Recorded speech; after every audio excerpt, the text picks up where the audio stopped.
Welcome to American Education FM, everybody. I'm Dr. Sean Brooks.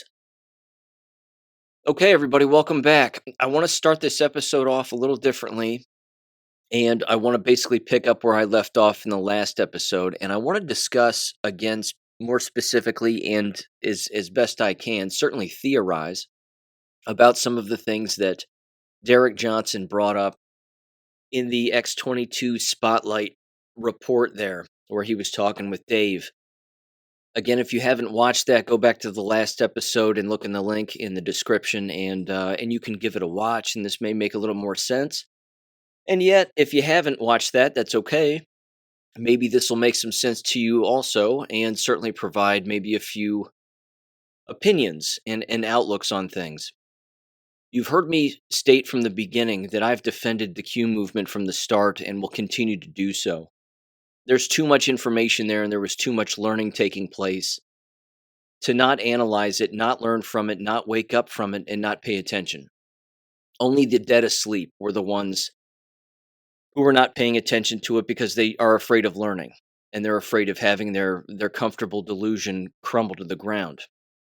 I think another aspect to it also is that many of us know that we live in a corrupt world, and when there are drops of information that come out consistently from a specified source, and it certainly makes the mainstream as it did, it's impossible to ignore.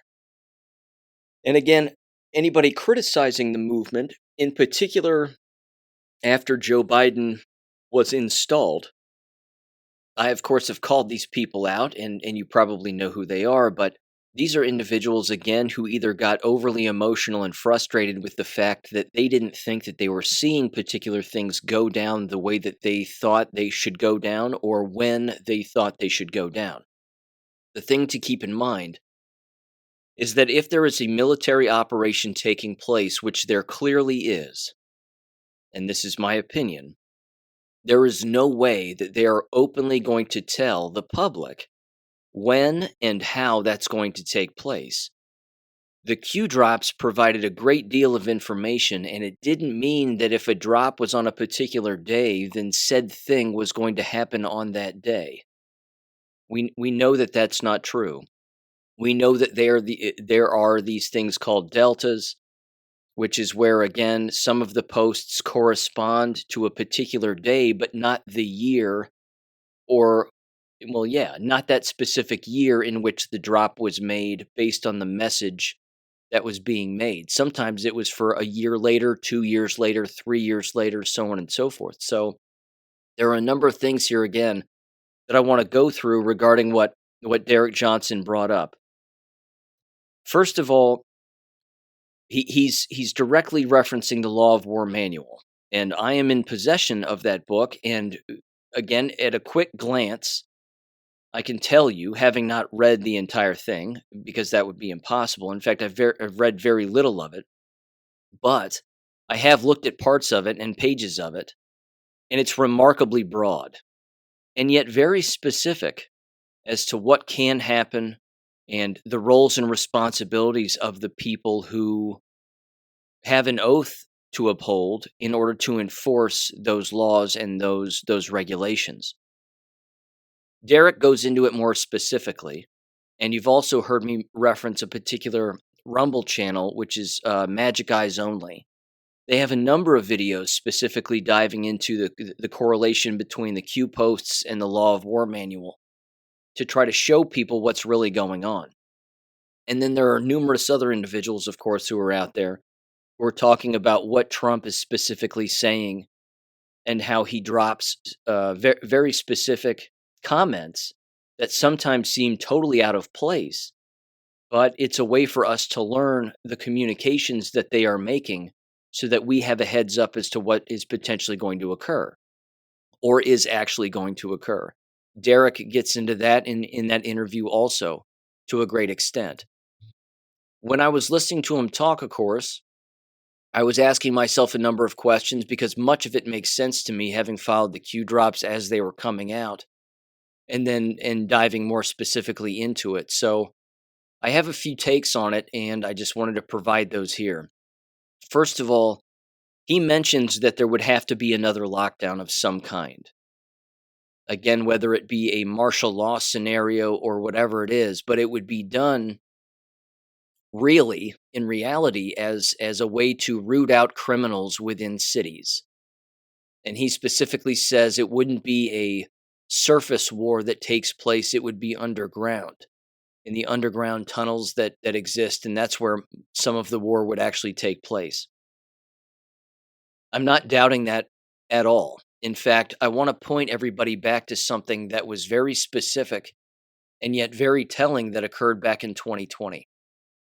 I've brought this up briefly before, and you may recall the two giant quote unquote medical boats that existed off of the coast, rather, of one of them was off the coast of New York and the other off the coast of California. Where in California, I forget. I don't know if it was Los Angeles. It could have been Los Angeles. I could have that wrong, but either way, both of those boats existed, and there were numerous theories swirling around as to why those boats were there and what they were actually doing. The story that we were told was that it was for COVID patients. I don't think any of us believed that, because they were saying to themselves, well, the hospitals are overwhelmed, so Donald Trump's going to move these boats in with a big red cross on it, and they're going to be there for the excess COVID patients because the hospitals will be too full. As we know, the hospitals were dead empty, which is going to bring me to a discussion that I'm going to have toward the end of the episode regarding the dancing nurses, because there were questions bouncing around as to what that all really meant and what was the purpose of that. But that's for later. The boats, however, we know were not filling up with COVID patients, but there was ample evidence and photographs that did exist, along with some testimony from some National Guard individuals claiming that many of the people who were on those boats were in fact children, and that there were operations taking place during the previous quote unquote lockdowns in 2020 that were again sold to people as COVID, but it was used as a covert military operation to go underground and to find children who have been trafficked and enslaved, in many cases since birth, and then bring them to those boats and then treat them, and then of course keep them there and get them out of the hands of the criminals that have been grooming them this entire time and breeding them this entire time. There were a lot of interviews that were taking place regarding that. There was a lot of discussion about that, a lot of pictures that proved it. Again, pictures of children's hands and feet. They were obviously not adults, but some of these pictures again were being used to sort of show the general public, oh look, these are COVID patients, when in fact that's not true. And again, in many cases, there were people analyzing the IV bags that were placed around these seemingly young patients on what was apparently the boats. And they were saying, this is not what you would give a COVID patient. This is for malnutrition. You give this to somebody who's malnourished. You don't give this to someone who is sick, via electromagnetism from being around a poison per se. So I documented a great deal of that. I think that's in the war books, or I'm sorry, the storm books that I compiled, if I'm not mistaken. Again, those are on my website for free in PDF. You can go there and look at some of those. And again, a lot of the pictures are on there. But that was the reason, I think, for the actual boats. It was because it was a covert military operation, and it had nothing to do with COVID. So there's that aspect of it. And that ties in, I think, directly to what Derek was saying, because again, that's where my mind went when I was listening to him talk about the underground warfare that takes place with the tunnels that exist. And there's a tunnel system under our country and around the world that is massive. And it was created a long, long time ago, and of course has been kept up with and refurbished and renovated and made to be much bigger. I mean, you can drive full-blown tanks, and I mean, it's a highway system. You can drive multiple 18-wheelers up and down these tunnels that exist underground. So, there's a lot of that taking place. Um, Confiscating those has to be something I'm sure that is always going on to some extent. But ultimately, what Derek Johnson ends up alluding to again is that there would have to be another lockdown of some kind to further the military operations that would take place within cities to rid them of the homelessness issue and gang related crime. And that these two things would be gone after severely and quickly and swiftly. And the word swift came into my mind. And then I went back into Q posts and I read a few things, which I'm going to read them here, but that popped into my mind. And then I thought, well, that makes sense because if you think about the homeless situation and the gang related trouble in our country, ladies and gentlemen, it could be eliminated in the blink of an eye. It could be done away with permanently. But the powers that be, the politicians, they profit from the problem, much like the education system profits from the problem. All of these individuals perpetuating these problems are profiting from the existence of the problem. If you eliminate the problem, you have nothing to profit from. You have no crime to profit from anymore. So, can local prosecutors actually handle any of this with local police officers? The answer is no. Of course not. If that were the case, they would have already done it.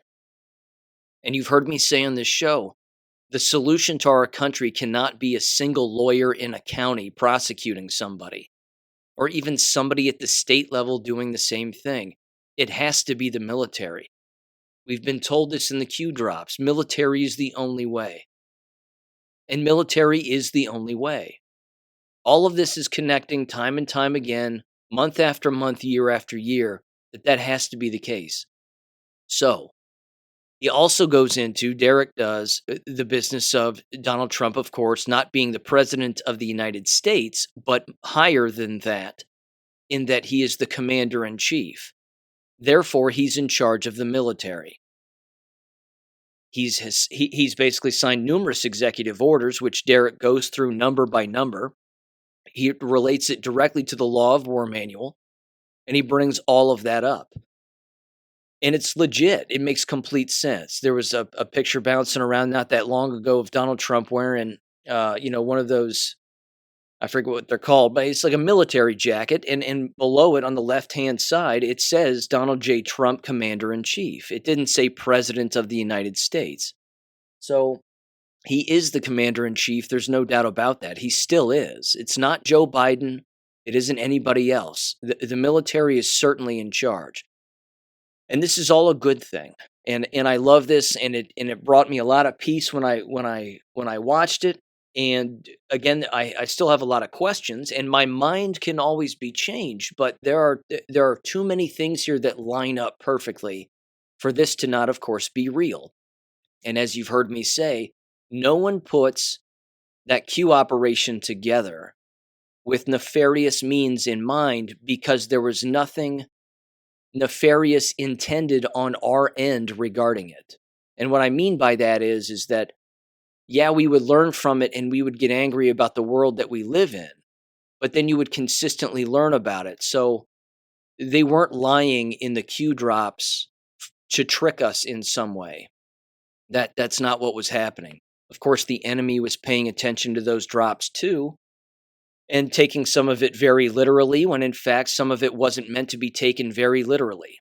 And plenty of things, of course, can clearly be proven that are contrary to what was stated in some drops, but that was also intentional. Here are some of the questions, though, that I had regarding a future lockdown of some kind for the purpose, again, of a military operation. My overall hope is that it is not done like the COVID thing was in order to trick the normies, so to speak, or trick the mass population by not telling them the truth about what's really happening. I understand, again, as even Derek says, that if you told the truth all the time about what was going on, you would have rioting in the streets, you would have disbelief, you would have people losing their minds. I fully get that. But the truth is what's going to set us free here. And as you've heard me say, if we aren't told what that is, or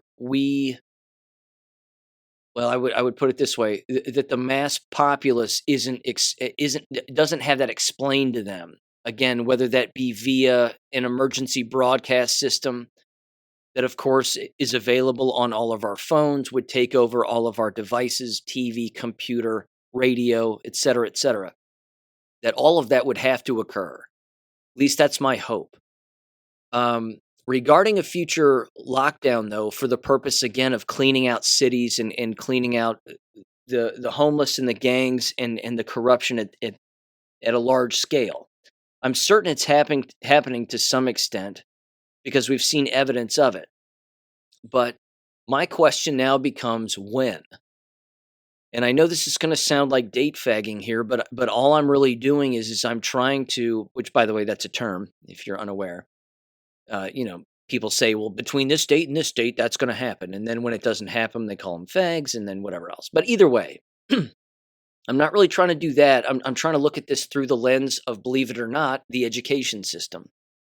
So back in 2020, as we know, they closed down all of these schools and universities around spring break.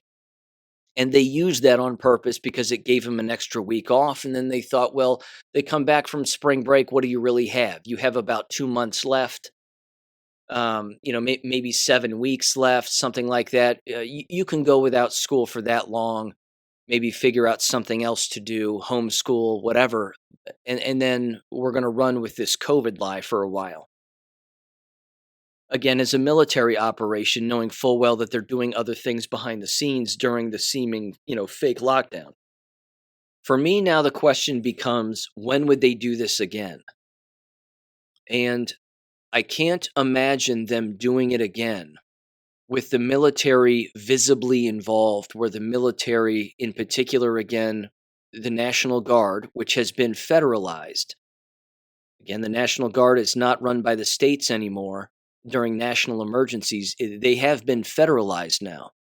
They are under the purview and control of the commander in chief, which is Donald Trump, and the military. Which, one more thing real quick before I get into that, Derek also mentions, of course, remember when Donald Trump said that he has the endorsement of 200 generals? And I remember that. He used to say it all the time and kept saying it when he was running for president again in 2016 and then in 2020. Derek clearly explains it's not just 200 generals. It's everybody then below those generals, under those generals' commands. That's a ton of people. That's a ton of people. More than enough to take care of our country's problems, let alone the problems of other countries and the global war at hand. So that's all you'd really need. And then, of course, he references these TV generals that you see and how those guys really aren't the generals. They're just playing a role in order to trick the normies or trick some of the politicians into believing that they are actually in charge when in fact they're not. I'll leave that for later, but regarding the lockdowns again, I think that if a city by city, state by state lockdown, again involving the National Guard, going into towns and cities and cleaning up the homelessness and the drugs and the gangs, that all of that would have to take place when school is not in session, which points me to the months of what would probably be anywhere from May through August, September of either this year or next, or maybe even 2025. Because again, I've brought up this scenario before too, and that is that if the White Hats took control of the voting machines in 2016 to ensure that Donald Trump would win, which is a prevailing theory, and that the massive amounts of votes for Donald Trump were in fact overwhelming the cheating that the left was trying to do to get Hillary Clinton in there, along with, of course, the media apparatus and saying that Donald Trump has less than a 5% chance of winning. All of that stuff, if all of that is still in place here for the upcoming election in 2014, then it would be the end of the deep state as we know it, because then the switch would get pulled and it would be go time. So again, are we talking about this summer, the summer of 2024, or the summer of 2025? I'm not sure. I just looked at it through a lens of school being in session and what chaos that would create, because we saw what the COVID lie chaos did with the American K-12 and university system. It threw all of those dummies into a total panic. And then we saw, of course, the filter down impact of what happens when you have unions in charge and everybody else in charge, controlling everybody at the local level and these private universities and even public schools, that they all just follow orders and they just do what they're told. And then they all meet up together as separate school districts and agree to do the same things across district to district. That, of course, means they're violating their oaths of office.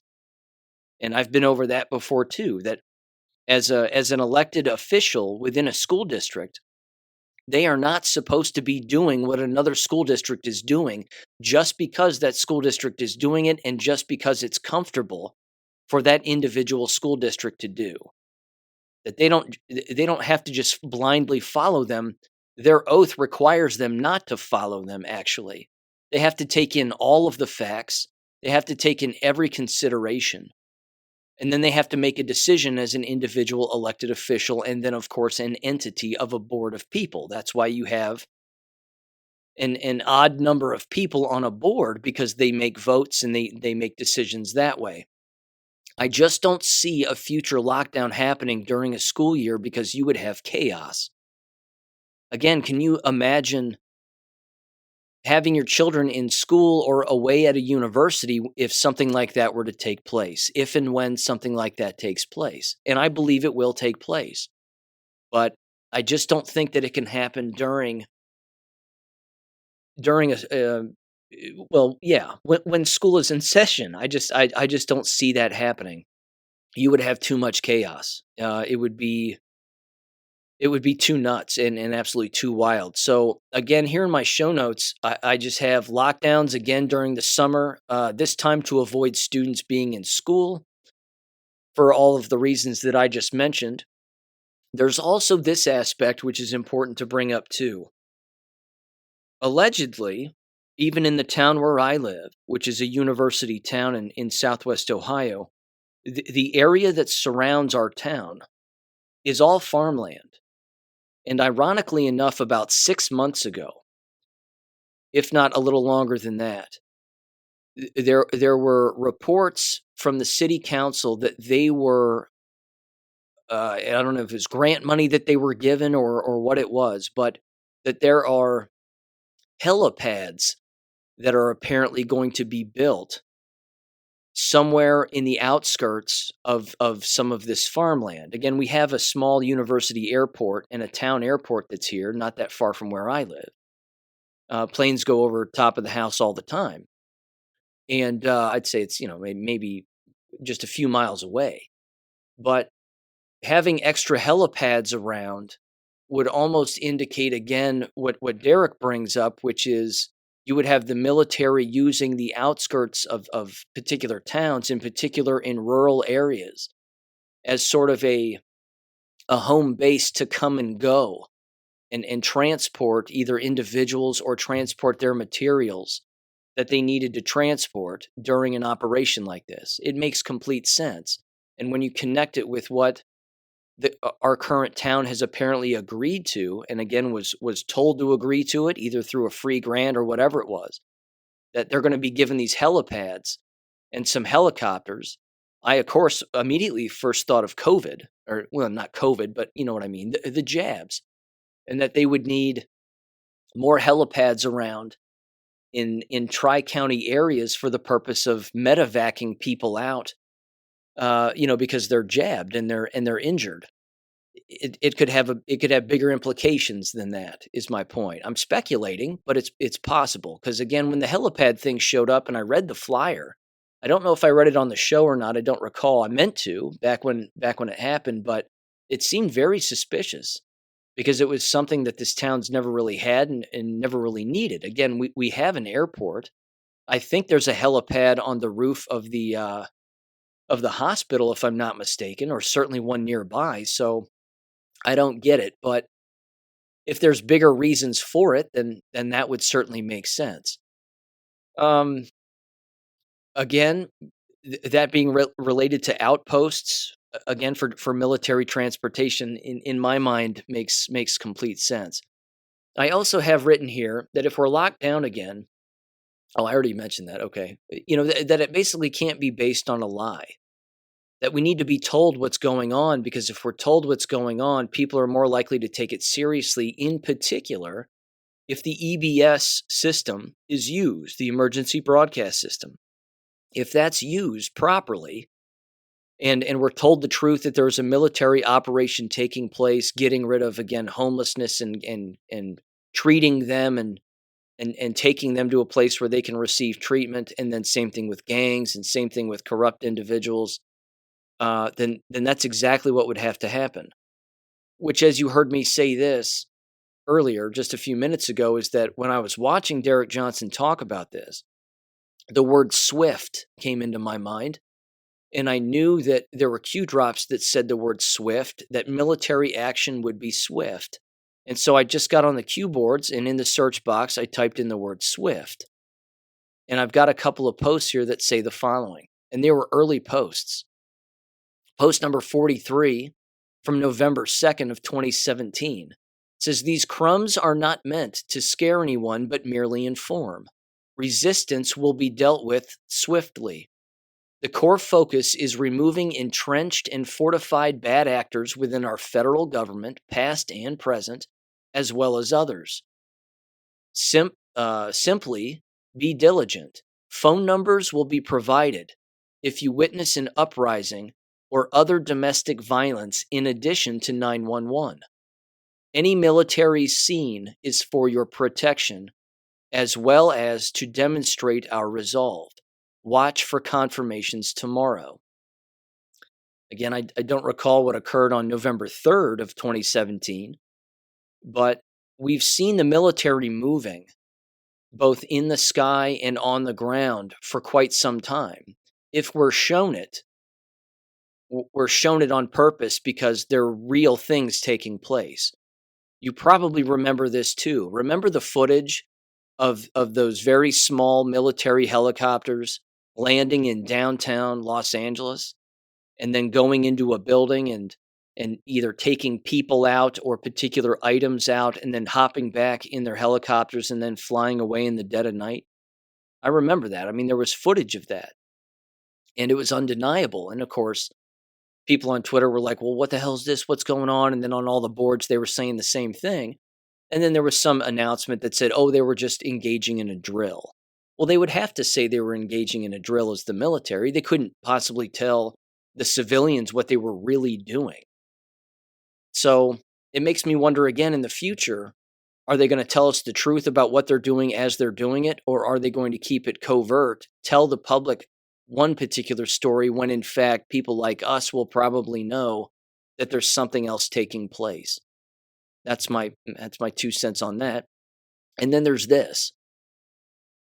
Let me see. That last post, let me bring it up here again. That last post was post 43. So I should have read them in order probably, but here's post 2022. And this is from October 31st of 2017. They said, "Who controls the National Guard?" NG, assuming that that's National Guard. "Why was the National Guard recently activated in select cities within the United States? Can the National Guard work in coordination with the Marines? Do conditions need to be satisfied to authorize? What former president used the military to save the Republic and what occurred exactly? Biggest drop to ever be provided on poll. Study and prepare. The masses tend to panic in such situations. No war, period. No civil unrest, period. Clean and swift, period. That right there again, it just shows to me that they're consistently doing this. It's a constant thing, but it's also going to have to ramp up and be even more visible, I think, to those of us again who, well, both of us that are awake and those that are still asleep. People are going to have to see what's going on because that's going to help wake them up.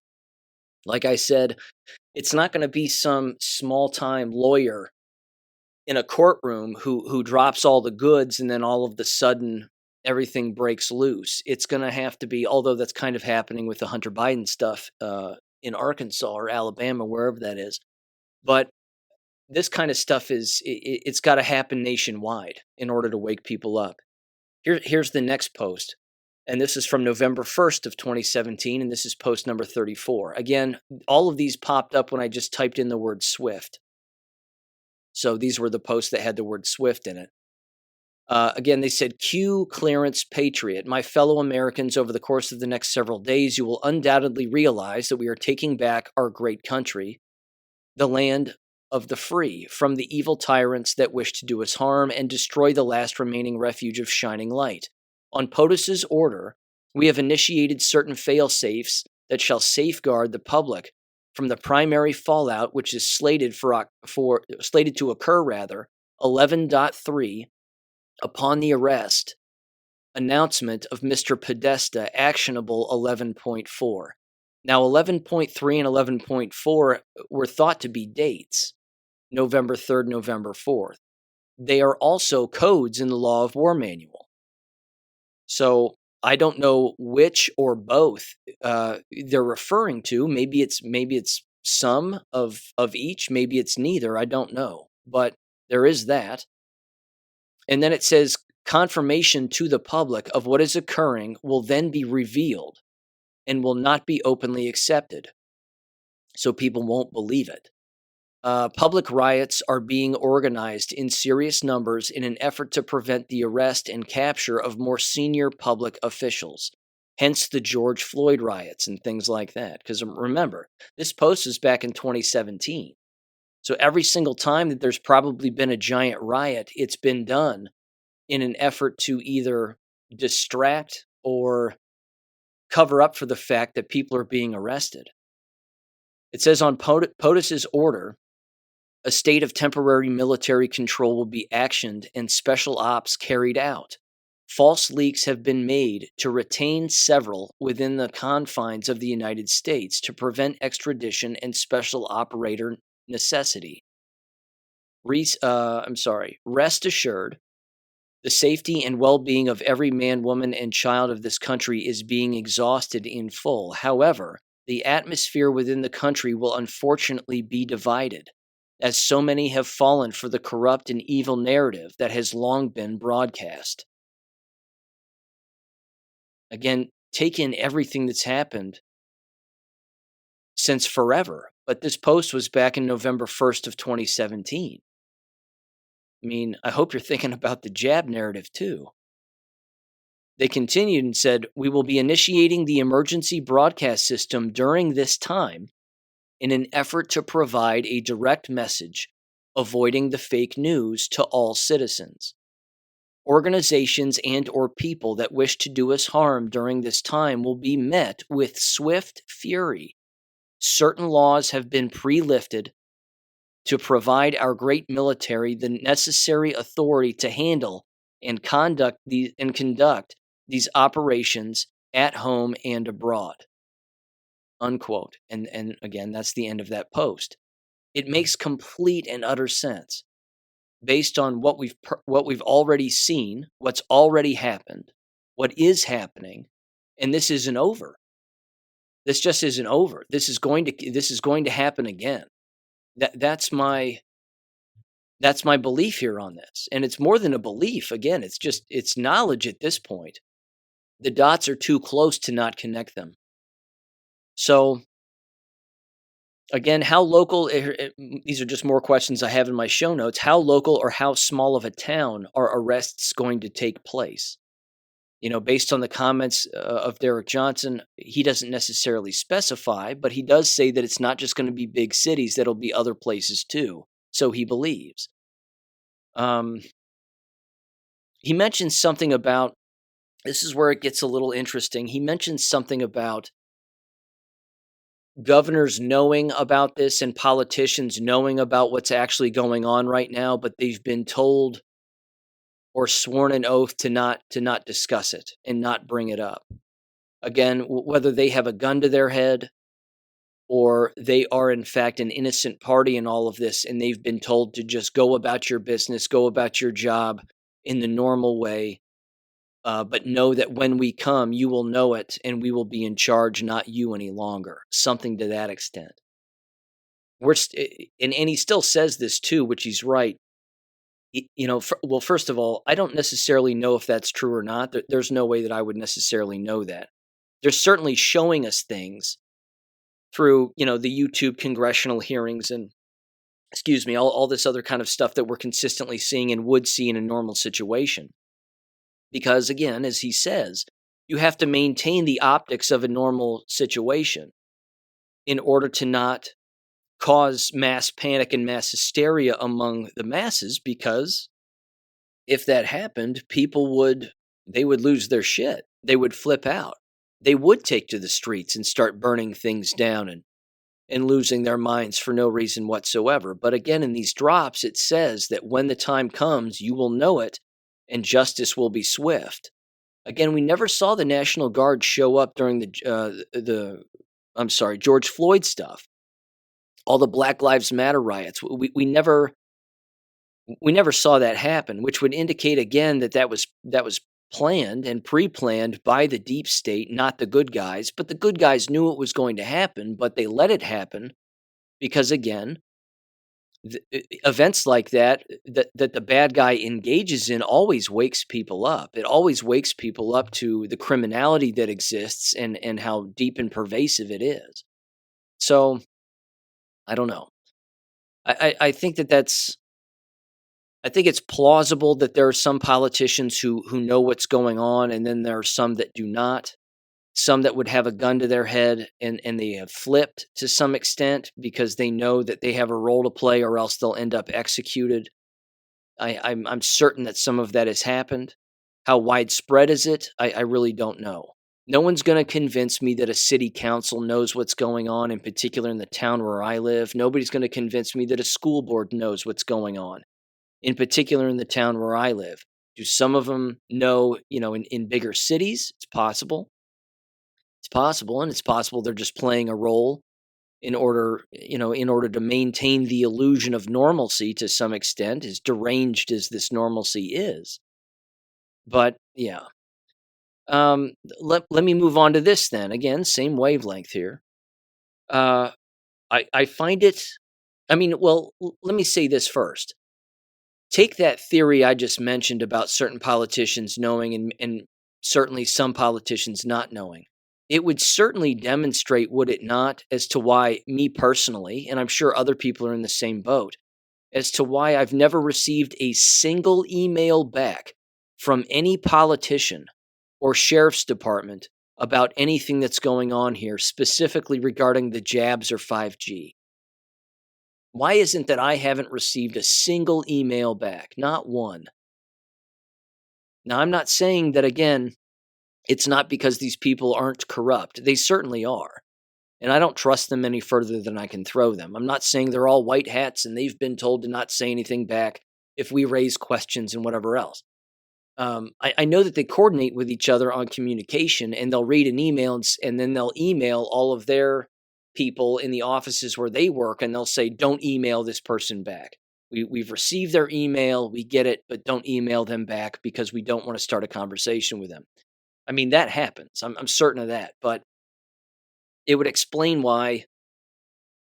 Well, I don't know. It would explain to some extent, I think, and I'm not making excuses for these dimwits in Washington or at the state level or even at the local level, but it would make sense as to why the jab genocide is not being brought up with the feverish nature that it should be.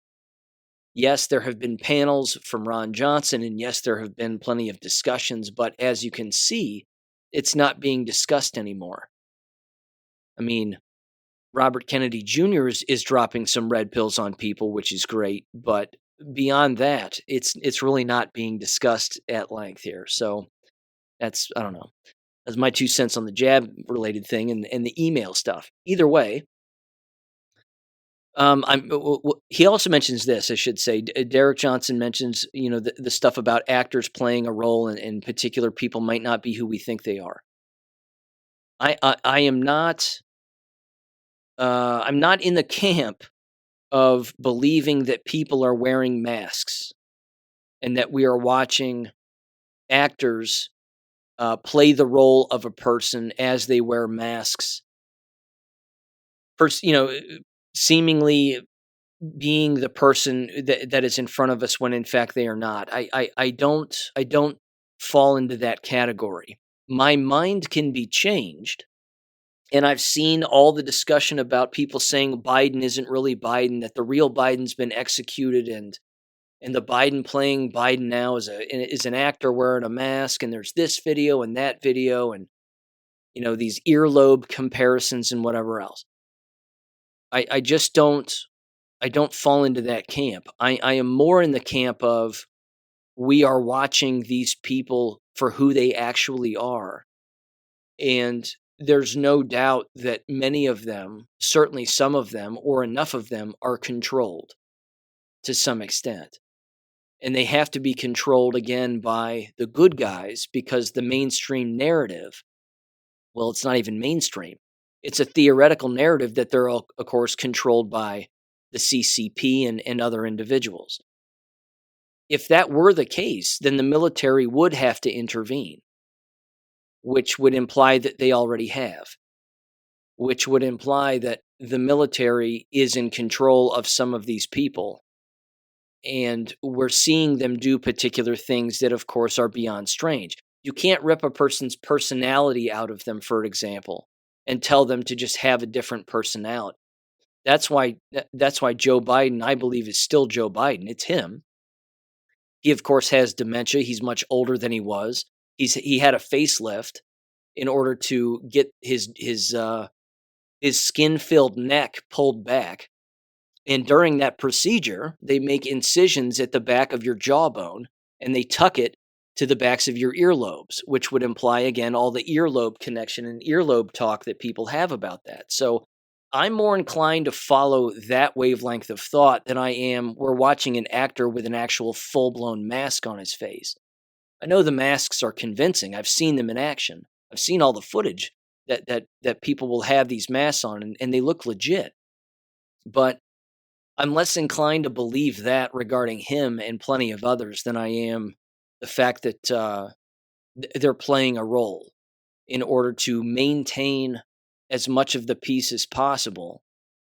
Because if people found out that Joe Biden was not really him, or if that was a scenario, then people would lose their minds and take to the streets and burn things to the ground. So, yeah, that's kind of my wavelength of thought. But like I said, with personality, you can't rip a person's personality out of them, which is why you see Joe Biden still creeping on little girls and little boys.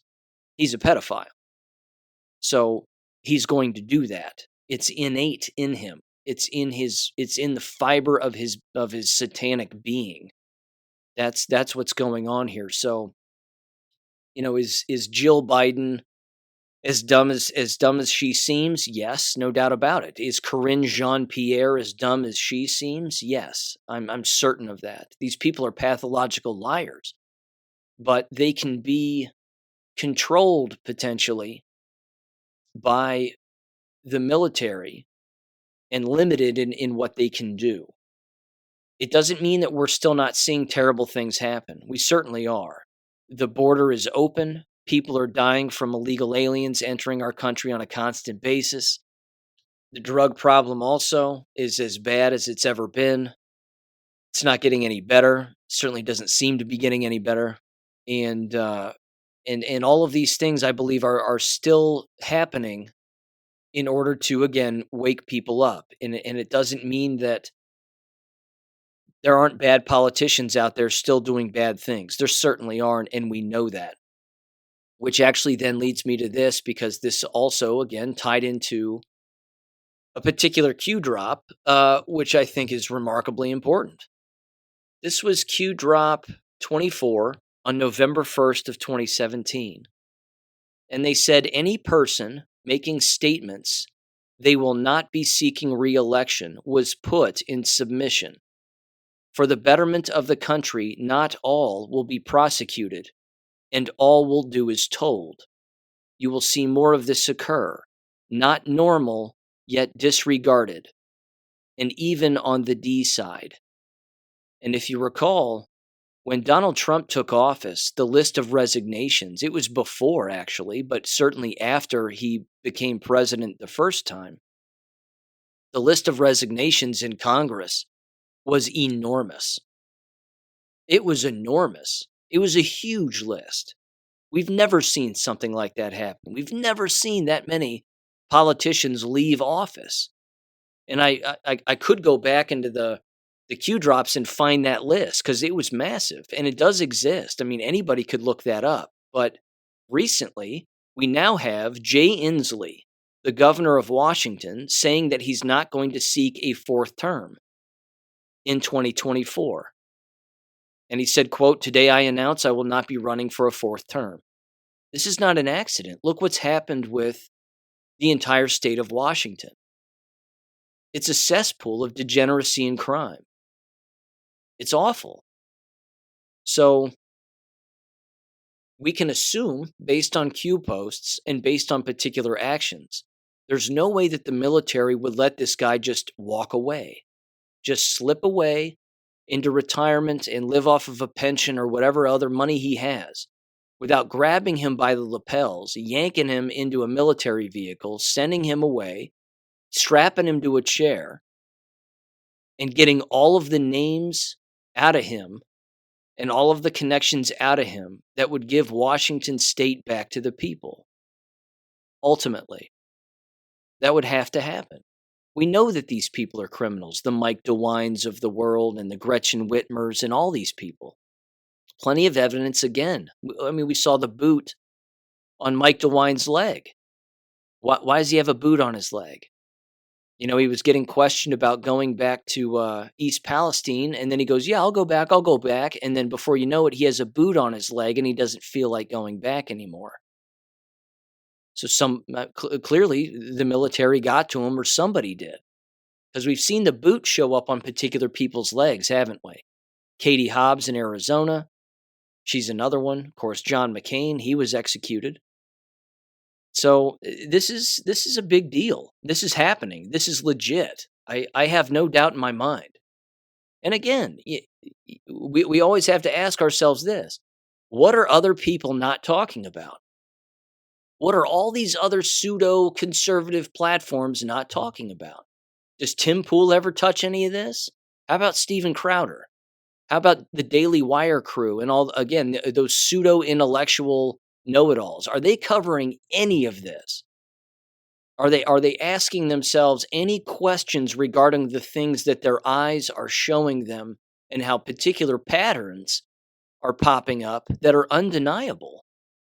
I mean, the boot wearing thing alone is suspicious. So again, are they covering up an ankle bracelet? Is the whole boot a giant ankle bracelet? I don't know.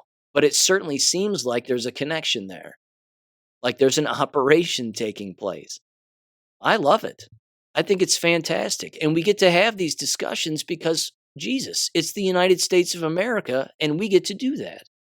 I mean, we get to ask these kinds of questions and sit around and stew about this and think about it and run through endless scenarios as to what we think is happening, has happened, will happen, and then continue to connect these dots. It's important to do. I just don't have much respect for the people who don't do it because they're afraid they're going to lose an audience or lose money. A lack of communication destroys a marriage. A lack of communication destroys any relationship. Think of what happens if a lack of communication exists among an entire nation's people. What happens to that nation? It gets destroyed. And we can't have that. And I'm not going to participate in that. I won't do it. We have to have these discussions. We have to talk about stuff like this. We have to think, open our minds and ask questions. This is important stuff, I think, anyway. Hell, it's only life and death. But yeah, so there was that in my show notes. Let me see. Again, I brought up the mask wearing stuff. I don't necessarily fall in the category of the mask wearing believer. My mind can be changed, but I'm less likely to believe that. Um, take this happening into consideration, if you will. The state of Florida has now, of course, legalized the execution of those that rape children. That's apparently law now. So, of all states, that's an interesting one because Florida has a lot of connections to the deep state, do they not? Disney, for one, Disney World. I mean, it's a criminal organization. And off the coast of Florida, of course, you have the Virgin Islands and you have Epstein Island and the Bahamas and so on and so forth. And all of that interwater sex trafficking and all of that child rape and sacrifice that's taken place. It could be that in the future that Florida just turns out to be a giant courthouse where a bunch of these people get executed. I'm all for it. I'm all for it. Again, I don't know the full role or extent of Ron DeSantis. I really don't. He could be controlled by black hats, these rhinos, and very corrupt individuals, and I'm inclined to believe that without a doubt. Again, the signing of that bill that criminalizes criticizing Jews in Florida and signing it in Israel, in my opinion, that is remarkably disgusting and absolutely terrible for free speech in the United States of America. Because again, as it's been said a million times, certainly by Voltaire, as the saying goes, if you want to know who controls you, figure out who you're not allowed to criticize. So it's beyond weird. I mean, there's a number of different angles that are taking place, but again, as you've heard me say, we have to try to find that singular grain of sand that finds its way right through the bottleneck because that's our answer. We have to sift through all the other grains of sand, and then as they continue to drop, we have to eliminate some of them and arrive at what is basically our perceived logical conclusion. Getting to that point isn't easy, but because it requires critical thinking. But we're all capable of doing that if we just practice it. I'll also add this too. The vaccine requirement for international travel, along with federal workers and hospital workers and everything else, has been lifted as of May 11th. So on May 11th, all of that goes away. Again, the date of the 11th is an interesting one. 11.3, 11.4, the number 11 in numerology. There's a lot of significance to that. Q drops. All kinds of things related to it, but I don't think it was actually Joe Biden and Kamala Harris lifting it. It had to have been the military. And they're doing it almost as a sign that something is changing here, that something else is happening. So yeah, that's my 2 cents on it. I know it's more than 2 cents. It's a good $5 probably, but the point is that I just think that there's a lot going on here, and it's good. It's very, very good. It's undeniable that it's taking place. Again, one more thing, take a look at the banks that are collapsing. A lot of people think that this is being done as a result of having the banking system move to a global banking system by having these other banks collapse. Three major banks collapsing in the last few months. And people are saying, well, it's because they're moving toward a global banking system. There's lots of arguments that say that's the exact opposite. We're moving to a national banking system. We're getting rid of the global bank. And this is all being done, the collapse of these corrupt banks that were filtering all of this money from the deep state. allegedly again into JP Morgan, and JP Morgan is stepping up and saying, well, we're going to be the world's bank, and we're going to handle this and handle that.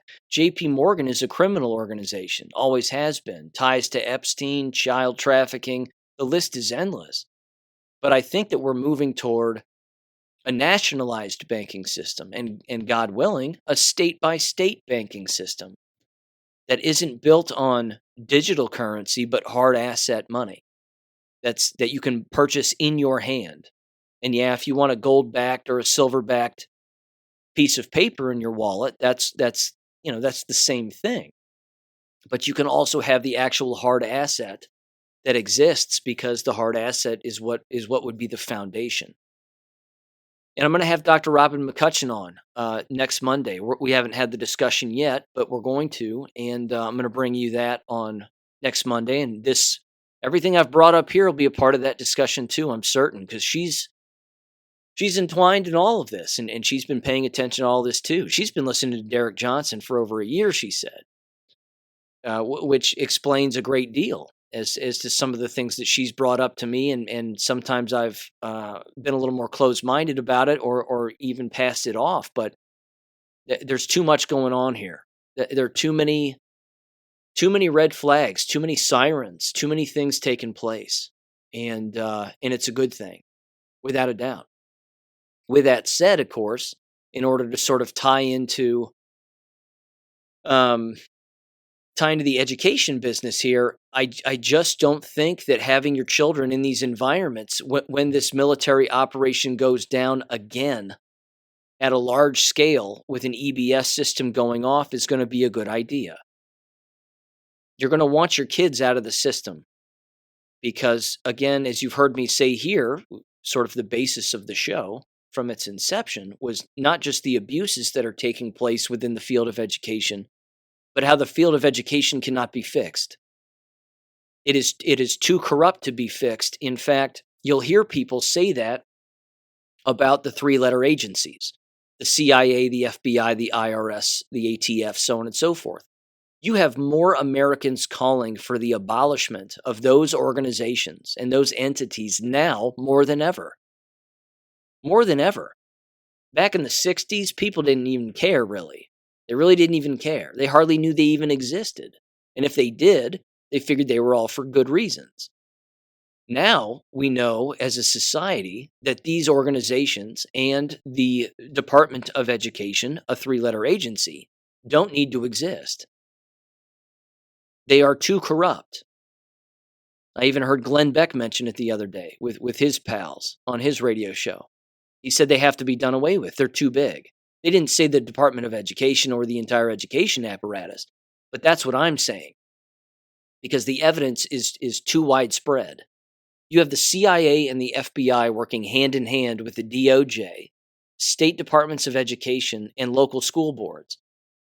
They're all in on it together to continue to enslave, brainwash, and then when someone gets out of hand or knows a little bit more, as you've heard me say, that person gets shown the door. Whether that's an adult who works in the business, or that's a student, a child who works in the business.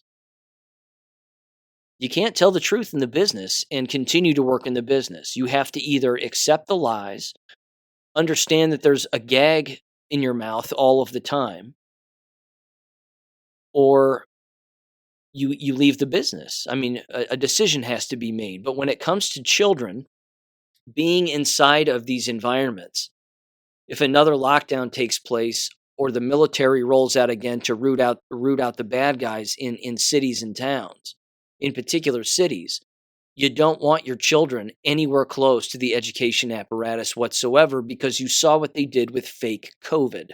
Imagine what they would do with something like this. They would flip their shit. Everybody's EBS alert goes off on their phones. They would start doing all kinds of things in order to regain control, and you can trust us and you need us and blah, blah, blah. They would do all of that, try to send emails to families, try to get them to keep coming to their school system. You've got to abandon these people. You've got to pull your children out permanently. You've heard me say this too. Your home is your castle. You have to keep your children and your families in your castle and within the reach of the castle. It doesn't mean go out and don't go out and not do things. It's quite the opposite. You should go out and explore because it's the education system that doesn't want you to do that. They want you to play by their rules under their roof, which is government, and that's government control. During an operation like the operation that's been going on in our country, you don't want them anywhere near a government-controlled apparatus, let alone the education system. Teach your children well and teach them at home. And of course, they can teach themselves. See, I know for a fact that there are some high school students who listen to my show. I would love it if countless high school students listened to my show. Middle school students too. Open your minds. Share this with your children. I know I curse from time to time. I don't do it frequently, but I do it from time to time. My apologies, but either way, they can handle it. Look at the movies you have them watch. Look at the TV shows you have them watch after all. And that's fiction. This is real. College students, same thing. How many podcasts, again, exist out there talking about this kind of stuff and tying it directly into the education apparatus, which is remarkably corrupt? I wish more college students would listen to this show too. They'd learn something. They learned something about online education and how that's better than the thing that they're probably certainly getting in the brick and mortar system. But that too ties into something else I'll bring up toward the end also, which is a message for everybody basically regarding the rampant brainwashing that is existing and how myself included that that I have things to learn and ways that I can improve too. So, on to a few education related things. Thank you for listening to all that, by the way. And again, check out Derek Johnson's interview if you haven't. And I highly recommend it. It's in the description below of the last episode. Okay. Here's one from the DCPatriot.com. It says Texas teachers to get $25,000 extra for carrying guns on campus to protect students in new proposed bill. You know my stance on this. I don't think this is a good thing. I really don't. I don't think this is a good thing.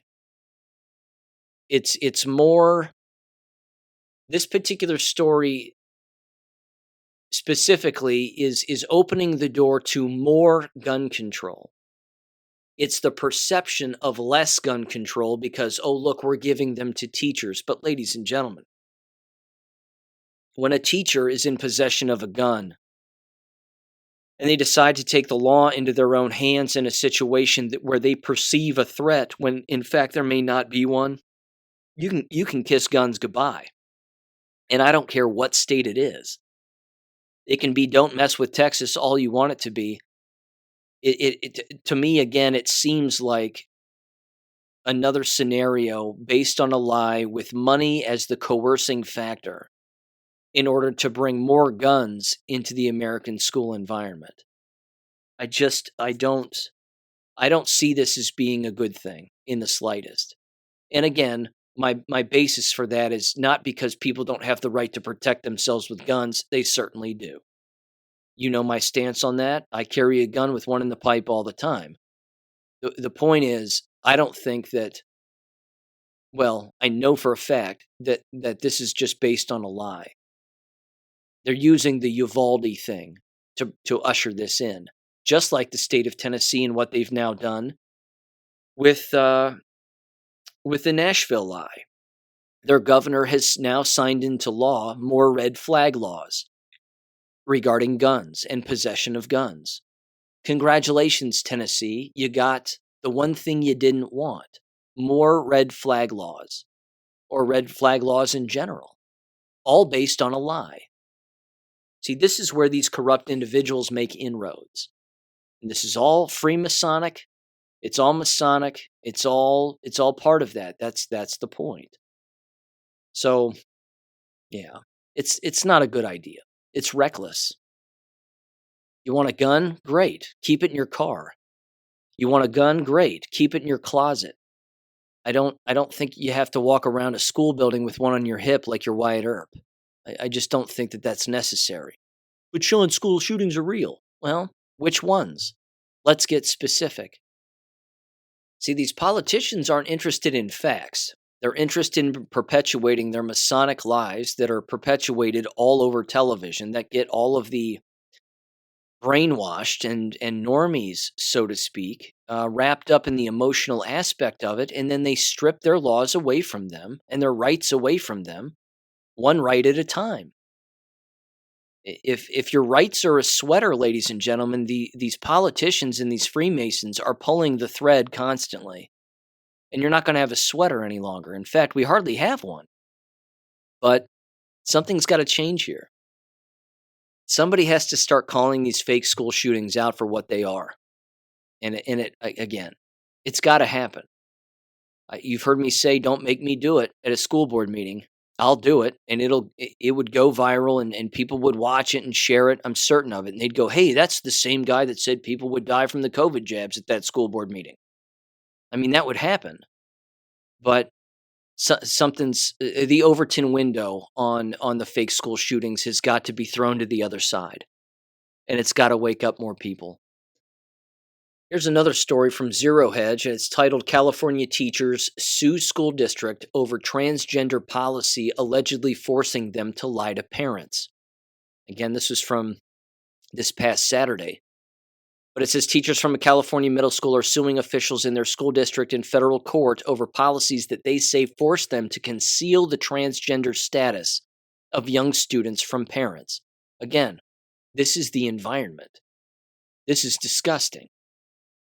And good for these teachers for standing their ground and saying, look, we're not going to do this. We're not going to keep this kind of thing a secret from parents because the school system wants to cut off their genitals without telling their parents.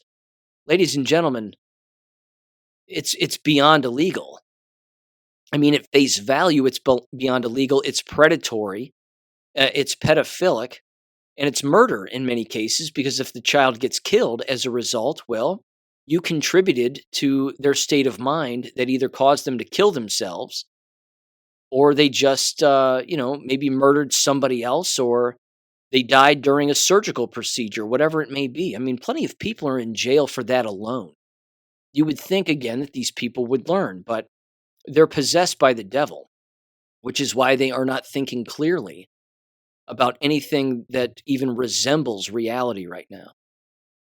Which now brings me to this. This is the TikTok discussion, the dancing nurses. And many of us, of course, recall the dancing nurses and all of those videos and why they were taking place and what was going on. I think that this is a subject that we need to revisit here as briefly as we can. There was a discussion on Twitter going around about it the other day, which I thought was interesting. And it was eliciting some interesting responses. I read a few. And then I thought, yeah, that makes sense. And then somebody else would chime in, and I'd say, well, that makes sense too. And then I started to have my own thoughts about it. And I thought, well, what about this angle? And what about this angle? When those videos came out, in my opinion, it's beyond evident that it was propaganda. Again, we're watching nurses in what is perceived to be hospitals that were full of patients, and they are dancing because they are either saving patients and patting themselves on the back, or if you go back far enough to its inception, you can maybe recall. At least, of course, that was the initial story that we were told. But its inception was that they had time on their hands because the hospitals were empty, because everybody was locked down, so to speak. So that's why they were dancing. They were dancing because they had no patients. There were no physical patients in the hospitals, and that's why they had the time to choreograph all of these dances, and they thought that that would be tasteful to do. There was that angle. There's this one too, which I thought about, which you're well aware of, is that the people in those professions, nursing, certainly food services, you've heard me bring up, in the education system, they will fall in line and do just about anything and everything that their superiors tell them to do, in particular if it comes over an email. I want you all to dress the same. It's Friday hat day. On Wednesday, I want everybody to wear a red t-shirt and all those other gimmicks and all that other bullshit. That happens in those professions all of the time. Don't forget to wear your lapel pin. Don't forget to wear that button that says, keep your mask on. We care about you, and all this other garbage. Those professions are not filled with what we would call thinking people. They're filled with followers. They're filled with order takers and yes men and yes women. So the pervasive nature of the TikTok dancing nurses doesn't surprise me that they would take place. It's also evident, if you've seen many of the videos, that some of them are highly choreographed and produced, and some of them are not. Some of them are low resolution, done on someone's cell phone during a coordinated break, because again, they didn't have any patience.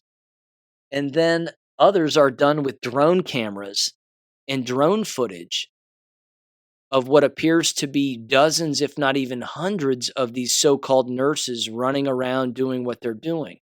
There's also footage of some of them openly admitting that they aren't nurses at all, that they were actors. So taking all of that into consideration, what was the purpose? Me personally, I believe that the purpose to some of that was to sow the seeds of distrust in the entire medical apparatus among those of us who know what's really going on. Because we viewed it as being tasteless. We viewed it as being unprofessional. We viewed it as being beyond ridiculous and complete horseshit. Most people, I don't want to say most, I don't know the percentage breakdown, but there were plenty of people, again, who thought that it was great, that it was funny, and that, oh yes, they deserve a pat on the back, and they deserve a little time off to have a little bit of fun in this massive pandemic and a moment of crisis. And all of that, all of that narrative lie nonsense. But what if it was done in order to put the nail in the coffin when it came to the trust of the profession? Because right now, we aren't seeing people trust the medical profession anymore, are we? And once you stop trusting the medical profession, you never trust it again. Never. You don't go back and go, oh, okay, well, they're going to get this thing right. They are the most highly criticized outside of the education profession of any profession that exists, other than, of course, an elected official. So if there was an order of operations, you would have elected officials, the medical profession, the education profession, and then probably again the food manufacturing profession. I mean, that's basically where most of the corruption seems to exist. So the consistent question is again, why did those videos take place? Was it done to show us that there really wasn't a pandemic? Was it done in a very tasteless effort to glorify the medical profession so that we would all just be gimmicky with them and celebrate their existence and their pseudo hard work and whatever else? Or was it done as a psychological operation? And it's not even an or question, because it doesn't have to be one or the other, but it could be 1,000 other things. What was it done to just sow the seeds of distrust and destroy the medical profession in the eyes of those who observe it for what it really is? It could be both. It was clearly a ritualistic scenario also. I mean, you have the dancing, you have the music in a perceived environment where people are sick and or dying. What was it used as a cover to cover for the hospital policy with the trach tubes and the life support and the remdesivir and all of the procedures, the morphine and everything that was being used to kill off copious amounts of Americans and other foreigners as well? Probably. But notice how no one's dancing anymore. Notice how there are no more TikTok dances anymore. Doesn't exist. They wouldn't get away with it now. They wouldn't get away with it. So again, I'm certain it was a psychological operation. The question is, what was its original intent? And as we know, that because the devil operates this way, the devil thinks that one thing is a great idea, when in fact, there's always a trick up God's sleeve, and he knows that if something gets implemented by the devil doesn't know the other ramifications or the other collateral impact that that decision is going to have on so much more of the population. Because if you're like me and you saw those nurses dancing on those TikTok videos, it disgusted you. You hated it. And you hated them for doing it. Not because there were patients in their hospitals that they weren't tending to. It was because you wouldn't do that in a professional environment ever. And that's never happened before. So during the world's so-called worst pandemic in the history of illness,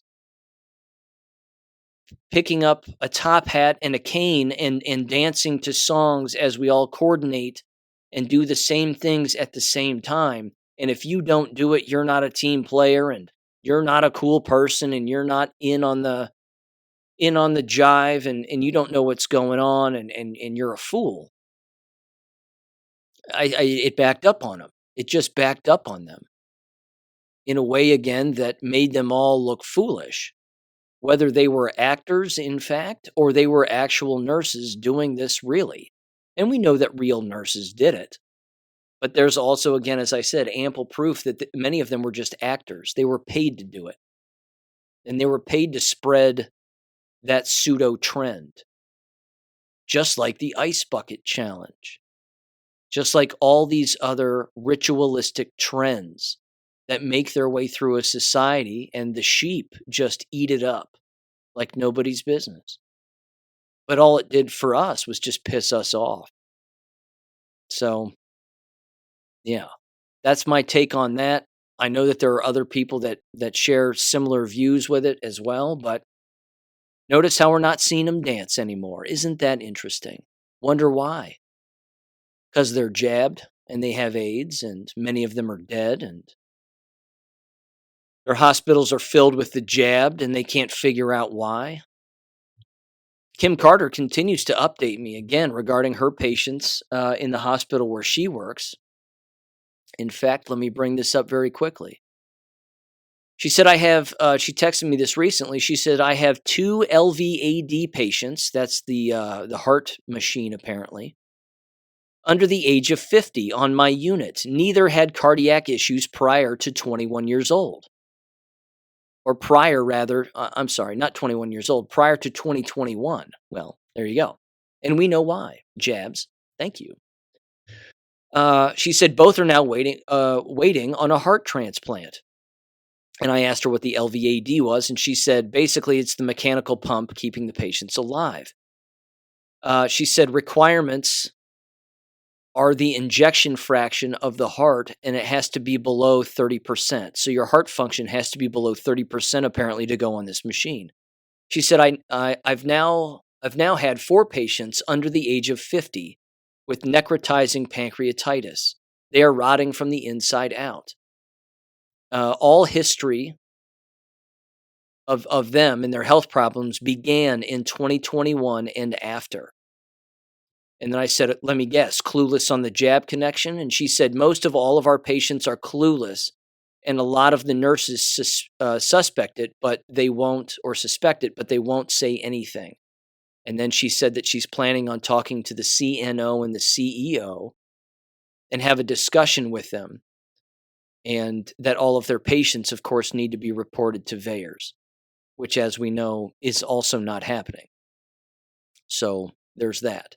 She's also going to suggest to them the stuff about nattokinase, reducing the existence of the spike protein. Of course, it can't fix their DNA, which is what she says, and she's right, but it can reduce some of the inflammation that's caused by the spike protein. So there's that too.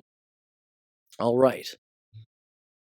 It's, again, no TikTok dancers now, are there? No TikTok dancers now. So there's this too. This is making the rounds here. Texas AG Ken Paxton announces investigation against Pfizer, J&J, and Moderna over their deceptive practices. That's the headline from Gateway Pundit. I don't necessarily trust how far this is going to go. Time will tell, but I don't know.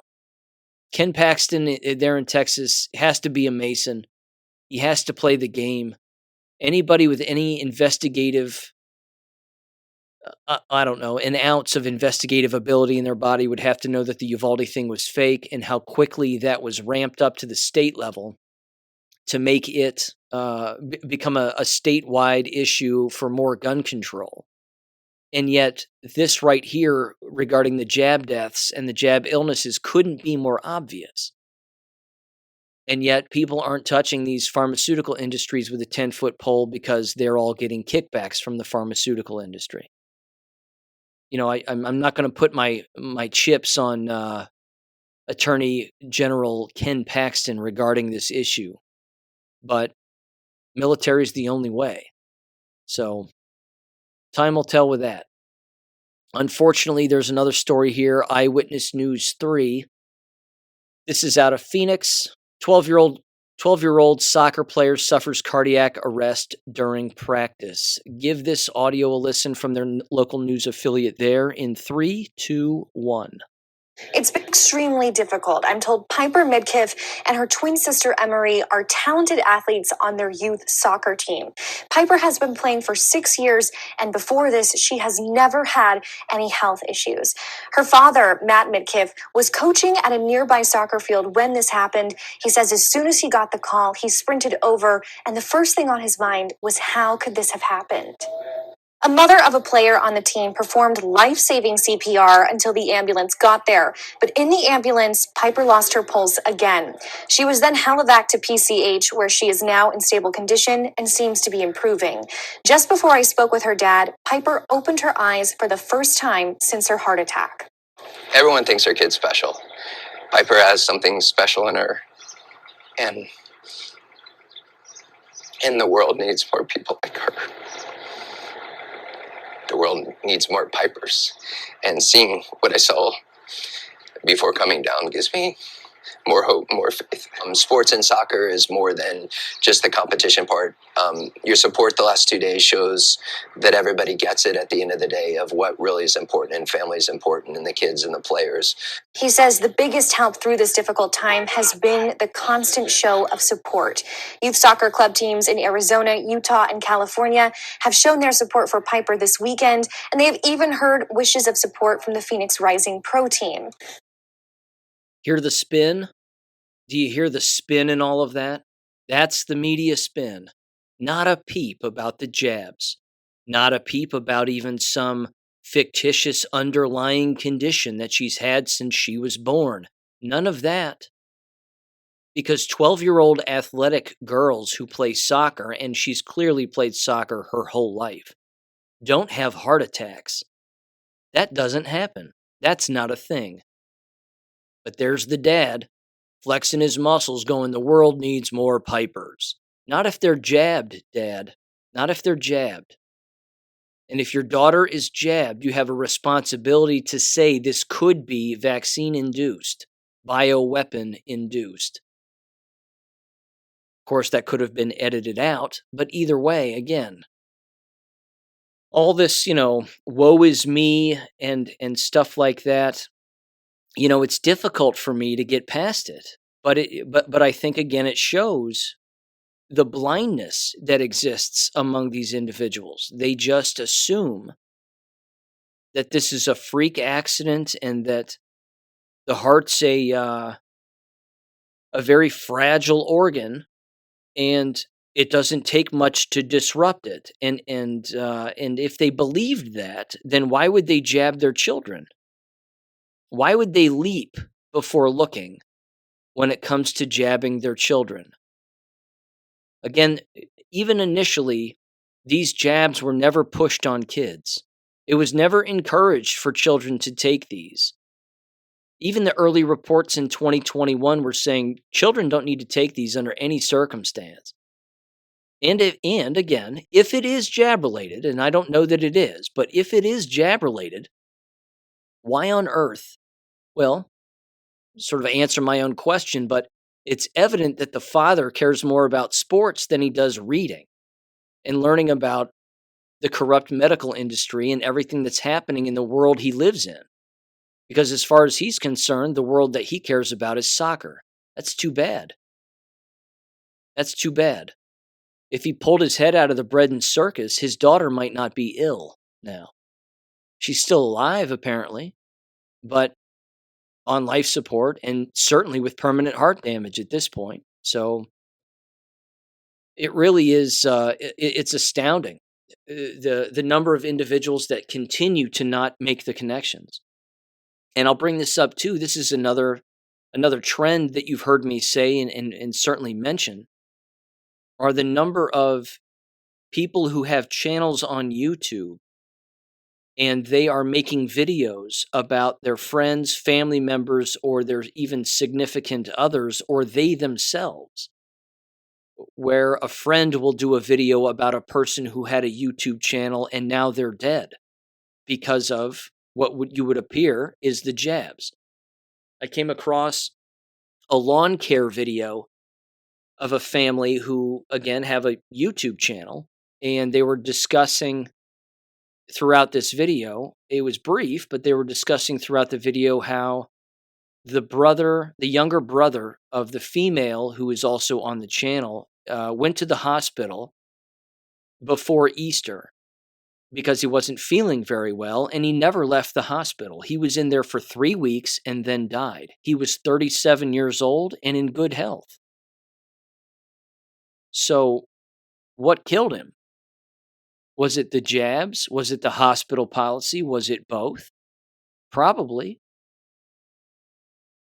Again, having a suspecting mind is a life-saving characteristic, not suspecting wrongdoing or foul play or corruption in any way, and certainly not being able to connect the dots is just not a survivable skill.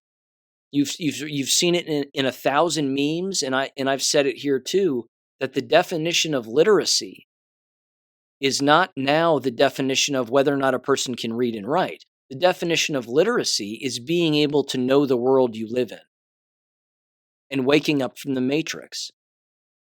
And if you are not literate in that regard, you're not going to make it. So I don't know how anyone with a conscience can suspect the jabs and not bring that into the discussion.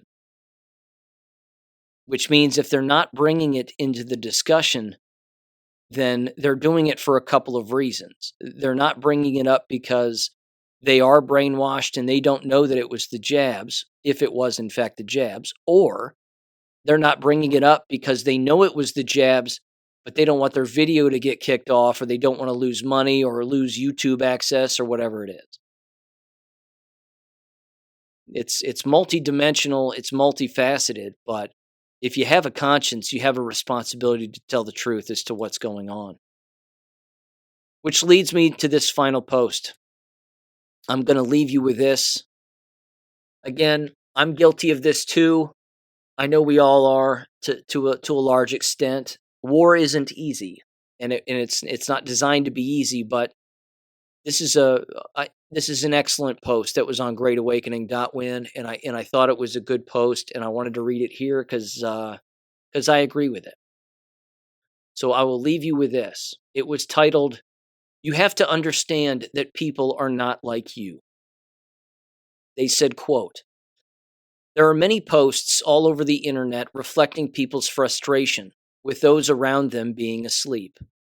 Call them whatever you want, leftists, rhinos, SJWs, Karens, normies, NPCs, COVIDians. The labeling isn't helpful.